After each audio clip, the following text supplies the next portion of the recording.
Historically നല്ല returns തന്നിട്ടുള്ള ഇൻവെസ്റ്റ്മെന്റ്സിന് നിങ്ങൾക്കും കൺസിഡർ ചെയ്യാൻ പറ്റുന്ന ഒരു മിഡ് ക്യാപ് മ്യൂച്വൽ ഫണ്ടിനെ കുറിച്ചാണ് ഞാൻ ഈ ഒരു വീഡിയോയിൽ സംസാരിക്കാൻ പോകുന്നത്. അപ്പോൾ ഈ ഒരു ഫണ്ടിന്റെ റിട്ടേൺസിനെ കുറിച്ച് പറയുകയാണെങ്കിൽ കഴിഞ്ഞ 10 വർഷത്തെ ഡാറ്റ നോക്കുകയാണെന്നുണ്ടെങ്കിൽ ഏകദേശം 25%, 5 വർഷത്തിൽ 32%, 3 വർഷത്തിൽ ഏകദേശം 30%, ഒരു വർഷത്തിൽ ഏകദേശം 45%. അതായത് 2013 നിങ്ങളൊരു 10,000 രൂപയുടെ SIP ഈ ഒരു ഫണ്ടിൽ സ്റ്റാർട്ട് ചെയ്തിരുന്നു എന്നുണ്ടെങ്കിൽ 2023 അത് 53 ലക്ഷം രൂപയാകും എന്നുള്ളത്. ഞാനിപ്പോൾ സംസാരിച്ചുകൊണ്ടിരിക്കുന്നത് മിഡ് ക്യാപ് കാറ്റഗറിയിൽപ്പെട്ട Motilal Oswal mid cap fund direct ഗ്രോത്തിനെ കുറിച്ചാണ്. ഈ ഫണ്ട് 90% ഇക്വിറ്റിയിലാണ് ഇൻവെസ്റ്റ് ചെയ്യുന്നത്.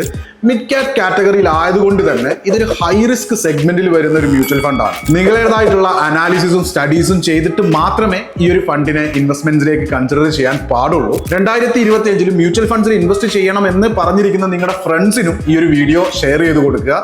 അതുപോലെ തന്നെ പേഴ്സണൽ ഫൈനാൻസ് ടിപ്സിന് വേണ്ടിയിട്ട് ഈ ഒരു പേജ് ഇപ്പൊ തന്നെ ഫോളോ ചെയ്യുക.